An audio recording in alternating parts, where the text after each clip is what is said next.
Some tragedies are as shocking as they are because they were unthinkable when they happened. When Pearl Harbor was bombed, it was unthinkable. When the passenger planes hit the Twin Towers in New York on September 11th, on that beautiful, clear day, it was unthinkable. January 6th in Washington, D.C. was, for many, unthinkable. For Israel, October 6th of 1973 was Yom Kippur. It was also the beginning of one of Israel's hardest and most costly wars. The 50th anniversary of the Yom Kippur War, plus one day, was October 7th, 2023. Israel, and especially its security establishment, was convinced that Hamas in Gaza was under control, that the technological advantage of surveillance and monitoring and remote pursuit was insurmountable. And tragically, all those technological advantages were not enough to surmount a Hamas death cult willing to use mass casualties to spark a holy war. It began on October 7th and 8th with atrocities against Israelis, from babies to seniors, and it has continued to hiding behind and causing suffering to Gaza Palestinians for the last 700 days. As one pundit pointed out, you almost never see a starving Hamas fighter. They have food. Now, we know that current events are the first draft of history. And sometimes it's hard to know the ultimate impact of what's happening today and yesterday. It has been 700 days since October 7th of 2023. What have we seen? What lessons have we learned so far? And I want to start by pointing out that over all of these conflicts, over all of these months, there actually have been some positive developments. For one, in the north of Israel, in its conflict with Hezbollah, for many months it was terrible.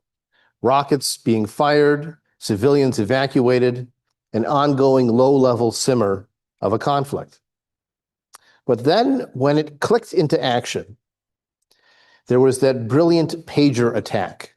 If you want to talk about a targeted way to only aim for the people you want to strike and not hit civilians in great numbers, that was it. It was very brilliantly done and successful in undermining Hezbollah's organization, structure, and ability to respond.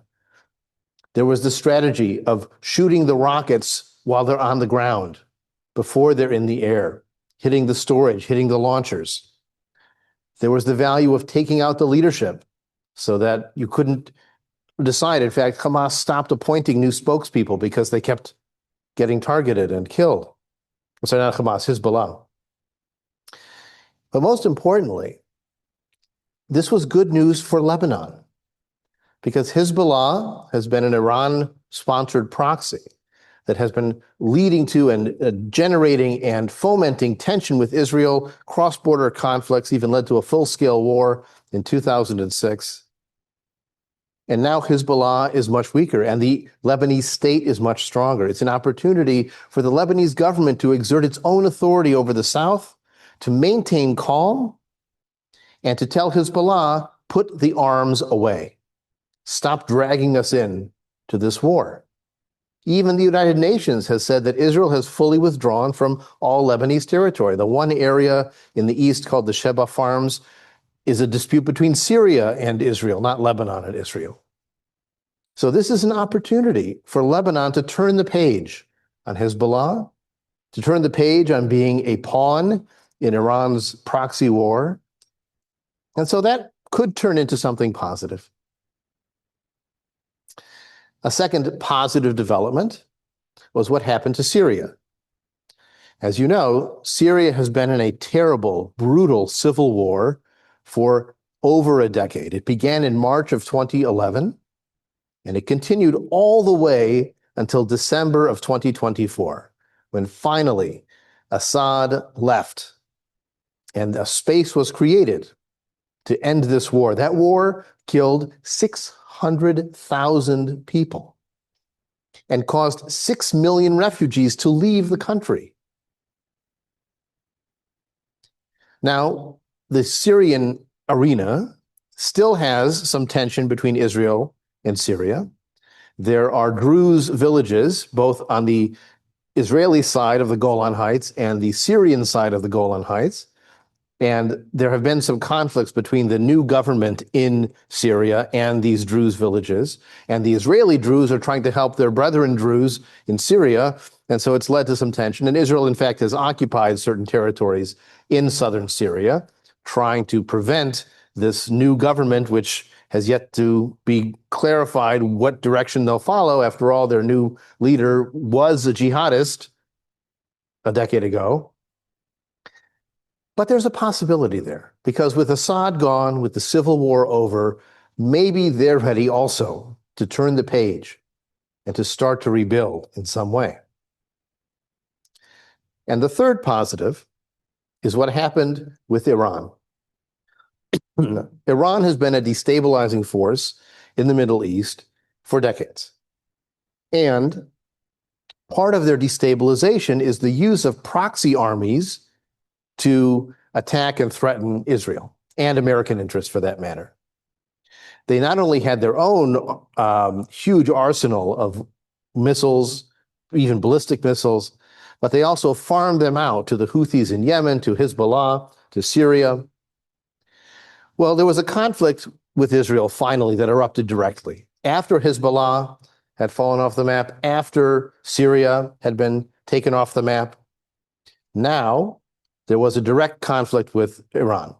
It was in June of this year. It was 12 days long. Ironically, there was a 6-day war in June of 1967. This was the 12-day war in June of 2025. And the end result was that, again, targeting the rockets and the rocket launchers greatly reduced the firepower from Iran to Israel. The anti-aircraft defenses that the Russians had been selling to Iran proved to be ineffective and surmounted by Israeli forces, which is bad news for Russia. And I have no complaint about bad news for Russia. In Iran, the casualties added up to about 1,000 dead. It's easy for us to say only 1,000, but on the scale of what it could have been, 1,000 dead is not disastrous. And about 30 dead in Israel. Iran is much weaker now, not only because its proxy armies have been taken off the map, but it itself has been shown to be somewhat of a paper tiger, even to its own people. And that's a good thing for Israel. And it's also a good thing for other regional powers like Saudi Arabia. They are not sad to see Iran in a reduced position. It did not turn into the global World War III that people feared. It was a limited engagement that, from an Israeli and from a Western perspective, turned out positively. So these last 700 days have not been unremitting disaster. There have been some positive developments. But overwhelmingly, when we think back of the last 700 days, we think of tragedy. We think of suffering. One of the first casualties in war is empathy. Empathy for the other side. So on October 8th, when the fires were still smoldering in these kibbutzim and the music festival that had been attacked, there were protesters on the streets in Western democracies saying that all of Israel is colonialism and they all deserved it. There were people with the Hamas logo walking around, the picture of somebody on a paraglider who had flown in to attack this kibbutz and kill who knows who, because they are the enemy. Therefore, no empathy for their children, for their women, for their civilians. And on the other side, you have heard in the Israeli public square, in media, newspapers, politicians, there are no innocents in Gaza. What does it mean to say there are no innocents in Gaza? It means they all deserve it. They are the enemy, all of them. And I feel no guilt for collateral damage because there are no innocents in Gaza.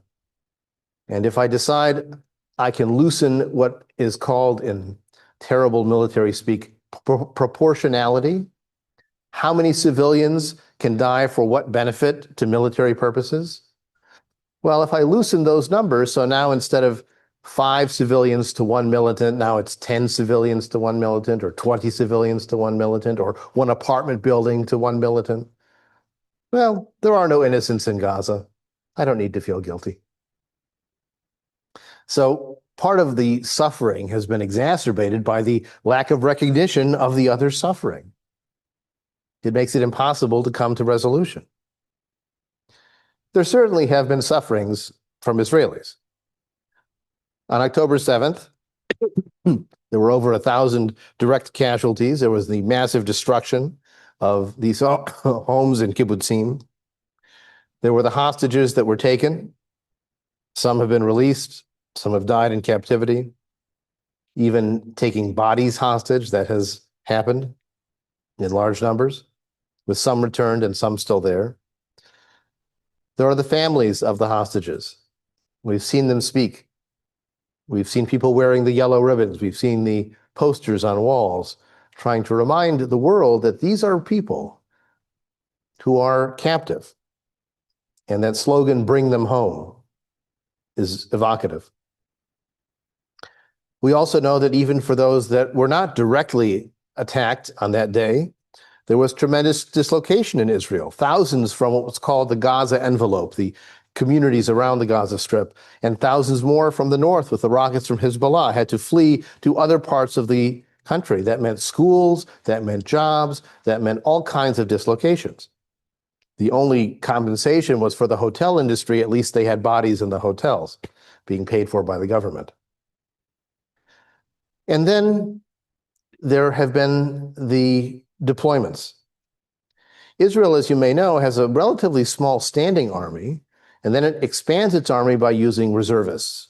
People serve in the reserves for 10, 20, sometimes 30 years, depending on the specialty. And when there is a conflict, the reservists are called back into service, ideally for short periods of time, because these are the people who own businesses, who have families, who are running the life of the country. Some people have been deployed in reserve for over 200 days in the last 365 days. It's impossible to have a life, not to mention the stress on the family, the fear of loss, the large numbers of wounded soldiers. You know, we might not realize that in the last 30 years of warfare, the wounded numbers have gone up and the fatalities have gone down, because when you wear body armor, it protects the vital organs, so you survive. But your arms, your legs, your eyes, all of those are still vulnerable. And so the aftermath of the conflict remains. Those who lived in Israel, even civilians, have faced rocket alerts over and over again. Rockets from the Houthis in Yemen, rockets from Iran during that conflict, rockets from Hezbollah in the north and from Gaza in the south. It's hard to get a night's sleep. It's hard to feel secure. And even if the Israeli rocket defense system is among the best in the world, 90% is still 90%. And there is the risk of disastrous death and the fear involved. And even more than the experience in Israel proper, there has been the feeling and the real demonstrable experiences of global isolation and even hatred. People are afraid to speak Hebrew when they're traveling in Europe because they know that makes them a target. There were soccer fans in the Netherlands that were beset by mob violence. There is the International Court of Justice deciding whether Israel is committing a genocide or not in Gaza, which I'll talk about in a bit. Within Israel proper, the society itself has been torn because 70% now or more want the war to end, want that slogan of "bring them home" to be the number one goal. And if that means making a deal with the devil and leaving Hamas in place in some fashion, they want to bring them home. But the government says no. The government says victory only. And so when you have the government deciding one thing and 70% or more of the population feeling differently, that causes tremendous tension within the society and a divisive belief that the government is prolonging the war just for the political benefit of those in charge. So now you're beginning to see these reservists becoming what we could call refuseniks. They're saying, I'm not going to serve again. I've served 3 deployments, 4 deployments. I'm done. And what it's also done is caused the underlying tensions already in Israel to become that much worse. You know, when you have a hairline fracture on something and you add stress and pressure, it's only going to get worse. So now, when the army is feeling itself short on manpower, on person power, and they are calling the reservists back again, they say, what about all those people? The ultra-Orthodox who don't serve in the army or in national service, who get a blanket exemption if they're studying in yeshiva, and if they go to work, then they can be drafted, so they don't work, they stay in yeshiva. Well, that has come to the forefront and caused even more tension within the Israeli Jewish community. The people who were suspicious of Netanyahu before October 7th, with the government reforms, with the putting the people in charge of the West Bank who want to expand West Bank settlements, by putting a criminal in charge of the police force. I mean, there were all kinds of tensions already there. Add October 7th and that pressure cooker, for a time it was muted because they were in it together. And now that tension has come back. So there have been genuine sufferings by the Israelis. But if we want to avoid that first casualty of war, if we want to maintain our empathy, if we call ourselves humanists as well as Jews, we have to feel for humanity, for the humanity of the other. And Palestinian suffering has been very, very real. Whatever you decide about the technical definitions of genocide, does it require a certain percent of the population? Does it require a governmental intent and consistent actions? I don't care. The suffering, the mass death that make the claim even plausible, those are real, whatever label you decide to put on it. When Israel said we are not going to send food in for 2 months, that was real. That happened. Even Israel says it happened. And they were doing it to pressure. And we know that using civilian food supplies to pressure an armed force is a war crime. It is. And the fact that the other side is doing war crimes doesn't justify you doing war crimes too. We see all that destruction in Gaza, all the buildings destroyed. Now, I am fully willing to concede that Hamas has dug miles and miles of tunnels in those territories. And one of the reasons so many buildings have been knocked down is that they are destroying the tunnel infrastructure there. That's designed to make urban warfare impossible and very costly. And we know that urban warfare is terrible for civilians anywhere in the world. If you look at many other conflicts, the ratio of civilian casualties to military casualties in the midst of an urban warfare in a populated city, sometimes it's 3 to 1, 4 to 1. In this case, it's maybe 1.5 to 1, depending on how you define a combatant. It's still disastrous. It's still terrible. There's a reason why people look at those pictures and think about Berlin in 1945 or the Japanese cities after the firebombing. There has been food insecurity in Gaza, in some cases turning to famine, in some cases causing people to starve to death, in some cases including children or those with pre-existing conditions who are the first ones to die when there's a shortage of food and medicine. And there have been large civilian casualties. Now, one of the challenges is that we don't know exactly how many of the people who are reported to have died are civilians and how many are combatants, because the Hamas-run health ministry doesn't differentiate. But we also should keep in mind that just because somebody is a male between age 20 and 45 doesn't make them a combatant automatically. There are still civilians, even men of fighting age. That's what makes the ultimate goal of destroying Hamas everywhere, getting rid of all the Hamas. It's impossible to destroy every Hamas everywhere because you need some kind of brain scanner. to see, do they really sympathize? Are they really on that team? It's impossible. So if that's your goal, then you're going to be killing and killing and killing. We talked about the question of proportionality and how that has, I think, gone over the boundary. And while some people aren't paying attention to this, in the West Bank, which also houses several million Palestinians, the pogroms and the violence being enacted against Palestinian villages and farmers and Bedouin has continued. And there are no consequences. There are no arrests. There is no recourse. Sometimes when they call the police or the Israeli army, they don't show up for an hour or two. And there's no justice. It is awful. It is oppression. It is what we experienced in Tsarist Russia. It's appropriate to call these pogroms because that's what's happening. It's civilian violence that is ignored or abetted by the military. There were even a whole grove of olive trees cut down by army bulldozers as a punishment for a terrorist incident. Collective punishment, not justice. 3% of the Gaza population before the war is dead, and maybe more. We don't know what will be found under those buildings. There is vast devastation. There is hopelessness. And there is helplessness from the broader diaspora of Palestinians around the world who think, what can I do? And there's really nothing they can do. So that also reminds us of us, global Jewry. We've also had our sufferings through these 700 days. We experienced street protests and even campus protests, some of which kept to the bounds of legitimate criticism of Israel, some of which went far beyond the bounds of legitimate criticism that, in fact, caused Jewish students to not be able to attend classes, to feel safe in their own campus.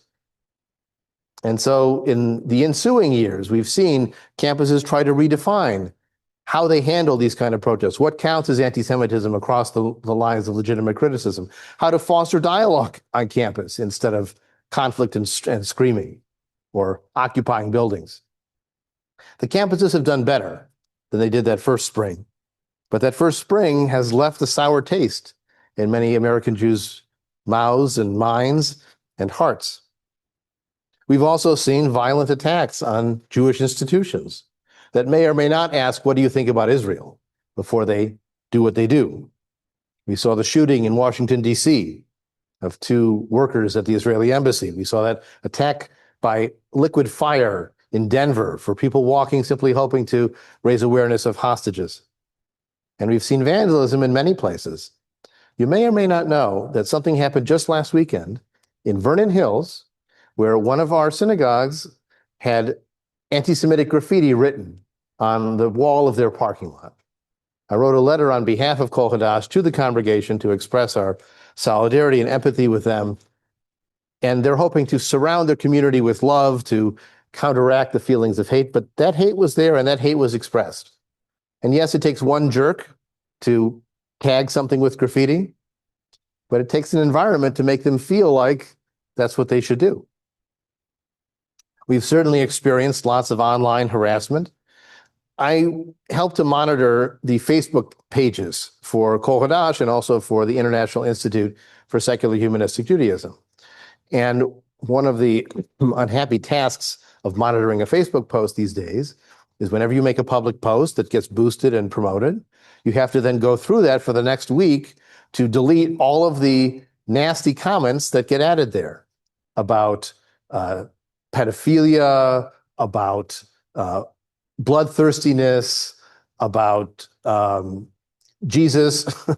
I mean, people are using these posts on Jewish topics to talk about things that they want to say and calling us the synagogue of Satan. I mean, this old kind of anti-Semitism, even not just projecting their issues on Israel. And occasionally, if it's an Israeli-focused topic and it's a legitimate comment, then I don't delete automatically. But there are plenty of things there that are plenty disturbing. And that is par for the course if you're out there in the online Jewish world.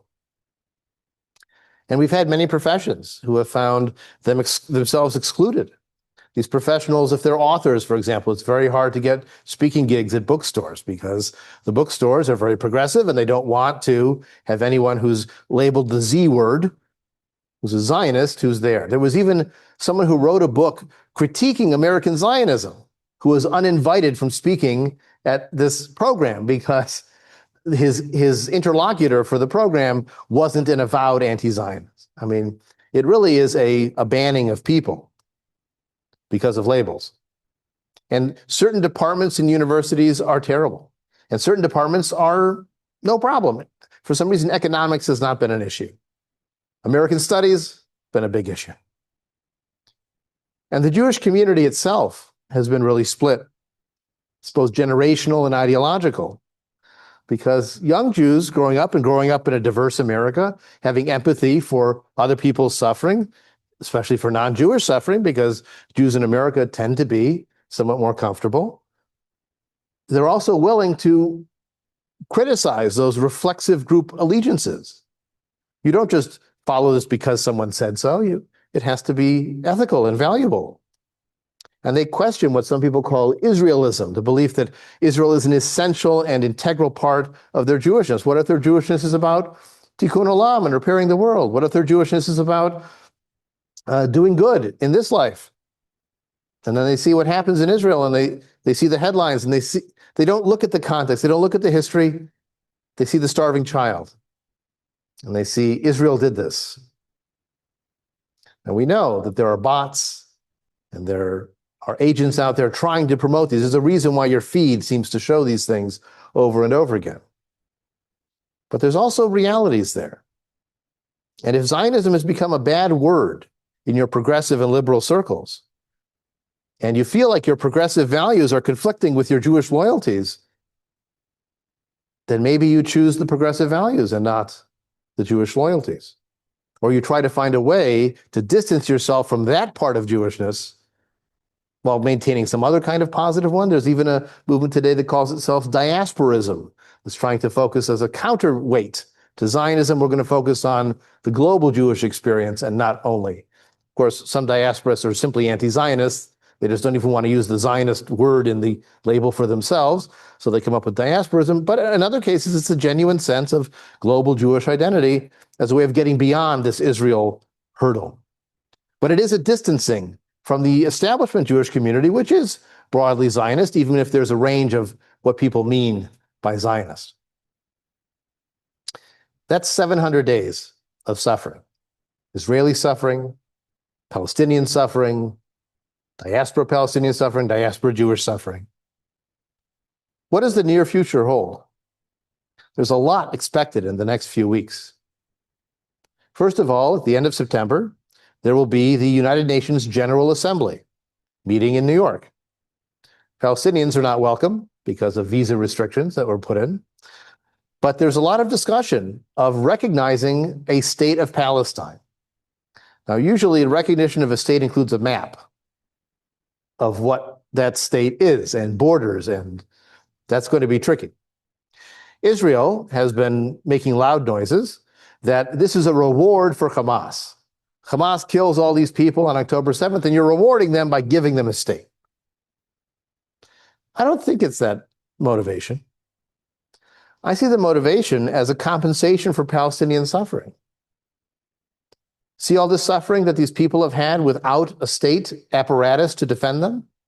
Maybe if Israel is not going to stop, maybe making it an official state will change the dynamic, will move things forward on some kind of a two-state solution. I heard an interview recently with the Israeli journalist Yossi Klein Halevi, who remembered an article that he wrote in the early 1990s about the settlement movement. And this was in the era of the beginning of the Oslo Peace Accords. And the title of his article was, in 1992, "Is it too late? Are there too many settlers there?" There were 90,000 settlers there. There's 500,000 people living in the West Bank and in East Jerusalem from Israeli citizenship.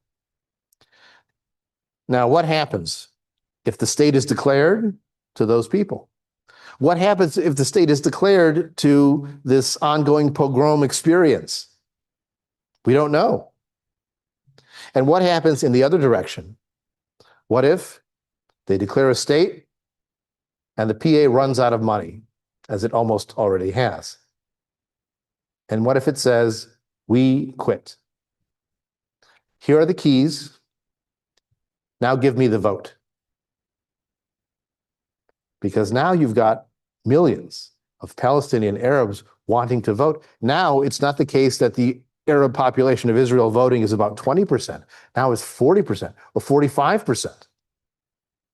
And what does that do to Israeli democracy? But if you don't give them the vote, and they don't have the fig leaf of a separate government, then they are a subject population. And what do you do with that if you call yourself a democracy?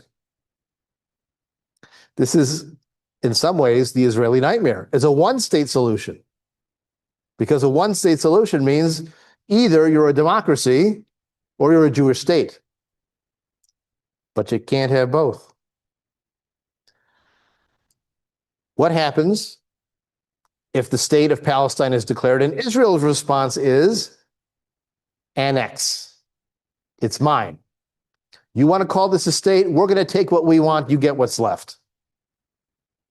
Some have been pushing to annex Gaza too, by the way, and to reestablish settlements there. There have been conferences with thousands of people there, like laying out the plots of where they want to build their settlements again. Some of them, by the way, used to be in Gaza and were removed in 2005. They were taken out by Ariel Sharon against their will. And they want to go back.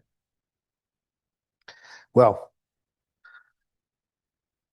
Itamar Ben-Gvir, who is the right-wing settler who's in charge of the police, and Bezalel Smotrich, who is the finance minister, who is also a right-wing settler and an advocate, they have made no secret of their desire to do this.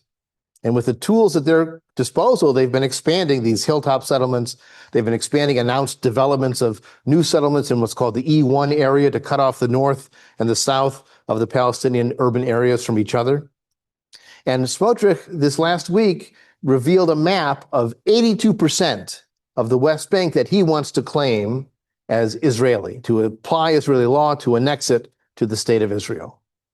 That remaining 18% are the major Palestinian cities: Ramallah, Bethlehem, Jericho. What would that look like? If you take 80% of the West Bank and call it Israel, and 20%, 18% is left, that are these little bubbles that are, should we call them Bantustans? We could, because it would be indisputably apartheid. Because you'd have a vast majority of the territory that is under Israeli law, and these little bubbles that are entirely apart, separate from the Israeli territories and unable to move from one to the other. Today, you can at least make an academic differentiation, and even a real tangible differentiation. The West Bank, I've said before, I still feel is apartheid because you have separate roads and separate legal systems and separate rights, and one group gets to vote on the laws and one group doesn't. But in Israel proper, you have Arab citizens of Israel who get a vote, who have parliamentary access, who have legal court access, who live under the same laws. Are there discrimination issues of the majority-minority? Can be. But it's not the same as the West Bank. But if you want to apply Israel to all of the West Bank, if you want to say the West Bank is Israel, then you have to say if things happen in the West Bank, that speaks for Israel. And if the West Bank remains apartheid, then that means Israel is. What happens to Gaza and Gaza City? Israel currently controls about 40% of Gaza City. The plan is to issue a deadline by which the civilians have to leave. Their deadline, they've set, is October 7th. That's the date that the Palestinian civilians need to leave Gaza. The Israeli soldiers are massing, and so far the civilians are not withdrawing. About 60 or 70,000 have left, but the vast majority say, we're not going anywhere. And part of it is that they don't trust where else they would go. because they've gone to safe areas, and then there have been strikes there because of the proportionality variable, and they just don't feel it's going to be safe. And they're hoping against hope that the offers on the table, which one side offers and the other side takes a month later and then they accept it, but then the first side changes their mind and they can't find a common ground. Maybe someone will force them to say okay to stopping the war, but maybe they won't. You have to be willing to end the war to avoid the disaster that would be this new October 7th. But that requires the hostages to be released, including the bodies. That requires some agreement on what the governance would be on the day after. That would mean some agreement on how far Israel withdraws from Gaza to create a space for a Gaza, but also a security buffer zone. One other thing that will be happening in the next few weeks is something called the high holidays. It's very difficult when so many variables are up in the air, and we are expected to tell you what to think about all these things on no notice. But I believe that these high holidays will be an inflection point for many rabbis. They will be expected to defend Israel's actions or to condemn Israel's actions. They'll be grappling with the new realities regarding anti-Semitism and this Jewish generational divide. If you're a young rabbi in an older congregation, where do you land? And what do you say? Historically, in the last decade or so, some rabbis have tried to avoid talking about Israel because it simply is divisive and it's not worth the stress. But we can't avoid talking about Israel this year. It's a must.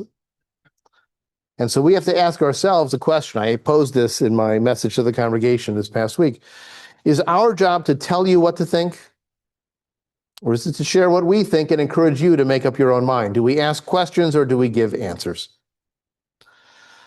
Many months ago, I made a choice between wiping out every last Hamas person versus saving the hostages and those Gaza civilians who could be saved. I said, bring them home, end the war. But the war is ground on. And there's been just more fear and more anger and more suffering and more angst. Some pundits have claimed that Hamas surviving in any form is a victory for Hamas. But from my perspective, Hamas today is a shadow of what it was. And a proper focus on what comes after, which we should have been talking about months and months ago, that will reduce Hamas's strength and it will empower ordinary Gazans as they rebuild out of the rubble. The truth is that in asymmetric terrorist warfare like this, nobody wins because everybody suffers. It's time for the suffering to stop. It is time to bring them home. It is time to cease fire and withdraw.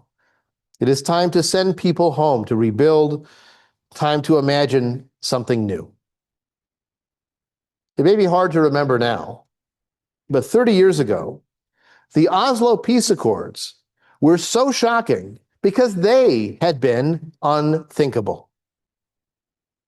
Just 5 years after the explosion of the Palestinian Intifada, Yasser Arafat and Yitzhak Rabin came together on the White House lawn to sign this peace agreement. Unscripted was after the signing, Bill Clinton tried to push them together to shake hands. You can see Rabin's body language at that moment. He is not inclined to do it. But he did. Supposedly after he did this, Shimon Peres, who was there with him as the vice prime minister, said, "I can't believe you shook his hand." And Rabin said, "You're next. You have to do it too." In later years, I heard Peres speak about making peace. And he said, you don't make peace with friends. You make peace with your enemies. Going back even 20 years before that, in 1973, the original Yom Kippur War, that war of October 6th, 1973, led to terrible casualties on both sides. But it also led to the unthinkable just a few years later. Egyptian President Anwar Sadat got on his plane and flew to Jerusalem and spoke in the Knesset about making peace. So sometimes out of unthinkable disaster comes unthinkable possibility. Could it be that a future Israeli prime minister visits a future Palestinian president in Ramallah or vice versa? After all, the two cities are only 15 miles apart. That is the threat that makes people afraid. But that is also a possibility for the future.